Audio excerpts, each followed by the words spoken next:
लड़की बहुत अच्छी टेलर है, ये आपने ठीक तरह से पता तो किया है ना? अरे हाँ भाग्यवान, मैंने सब पता कर लिया है। अब तुम चलो, देर हो रही है। मेरी समझ में एक बात नहीं आती कि तुम मेरी शादी करने की बात करने जा रही हो माँ, या अपने दुकान के लिए नई टेलर देखने जा रही हो? अरे चुप कर, अभी तू बच्चा है, दुनियादारी के बारे में तुझे कुछ नहीं पता। अरे तू तो एक प्राइवेट कंपनी में काम करता है, और प्राइवेट कंपनी का क्या भरोसा। लेकिन माँ, अरे तेरे पिताजी से पूछ ले, इन्होंने अपनी जिंदगी में कितनी नौकरी पकड़ी है और छोड़ी है। अरे वो तो मैं थी जो सिलाई करके घर चलाती थी।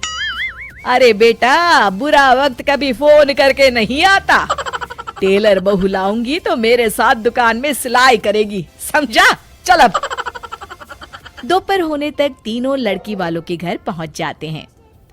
सभी बातें और चाय पानी होने के बाद, बहन जी, आपका बेटा रोहित एक अच्छी कंपनी में काम करता है और अच्छी तनख्वाह भी है।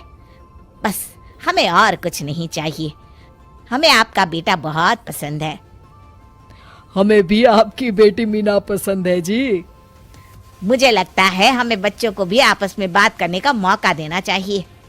हाँ हाँ, आपने बिल्कुल सही कहा भाई साहब। जाओ बच्चों, बाहर जाके बात कर लो। अरे आप रुकिए जी। अच्छा ये बताओ बेटी, तुमने सिलाई कहाँ से सीखी है? जी, दीनानाथ इंस्टीट्यूट से। अरे बहन जी, मेरी बेटी इस मोहल्ले में सबसे अच्छी ब्लाउज सिलती है और एक से बढ़कर एक डिजाइन भी बना लेती है। अच्छा, चल बेटी, जरा तेरे हाथ की कारीगरी देख लेते हैं। अरे माँ, ये सब करने की क्या जरूरत है? अरे तू चुप कर। लोग ऐसे ही बड़ी बड़ी बातें करते हैं कि हमारी लड़की को तो सब आता है, बाद में असलियत सामने आती है। इसलिए मैं कोई गलती नहीं करना चाहती। तू चुप करके बैठ। मीना शांति देवी को 2-3 प्रकार की बढ़िया बढ़िया डिजाइनदार ब्लाउज बनाकर दिखाती है। ये देखिए, ये है प्रिंसेस कट। अरे वाह बेटी, मान गए तुझे। तू तो मुझसे भी अच्छा ब्लाउज सिल लेती है। चलिए बहन जी, हमें तो आपकी बेटी पसंद है। अब इसी बात पर मुंह मीठा कराइए। जी बिल्कुल। इस तरह रोहित और मीना की शादी हो जाती है। शादी के अगले दिन से मीना अपनी सास के साथ सारा दिन दुकान पर सिलाई करती रहती और अपने पति रोहित को जरा सा भी समय नहीं दे पाती थी। फिर एक दिन रोहित फोन करके मीना से कहता है, मीना, आज शाम को हम दोनों किसी अच्छे रेस्टोरेंट में खाना खाने चलेंगे। तुम तैयार रहना, मैं ठीक वक्त पर पहुंच जाऊंगा। ठीक है जी। शाम को रोहित जब घर आता है तो मीना सिलाई मशीन पर बैठी ब्लाउज सिल रही होती है। अरे ये क्या? मैंने तुमसे कहा तो था कि शाम को हमें रेस्टोरेंट में खाना खाने के लिए जाना है, और तुम हो कि सिलाई कर रही हो। हद हो गई। मुझे माफ कर दीजिए जी, क्या करूं, ये ब्लाउज मुझे कल अर्जेंट सील कर देनी है। सारा दिन तो तुम माँ के साथ दुकान पर सिलाई करती हो। अरे कम से कम शाम का वक्त तो मेरे लिए रखा करो। तभी वहां शांति देवी आ जाती है। अरे क्यों बहू को परेशान कर रहा है? कल ये तीनों ब्लाउज सुबह सिल कर देनी है। चल जा, अपना काम कर। रोहित चुपचाप वहां से चला जाता है। इस तरह अपनी सास के डर के मारे मीना चाहकर भी अपने पति के लिए वक्त नहीं बिता पाती थी। फिर एक दिन रोहित दोपहर को ऑफिस से घर आता है। उसके साथ उसकी कार में एक लड़की बैठी होती है। दोनों एक दूसरे से मुस्कुराकर बातें कर रहे होते हैं।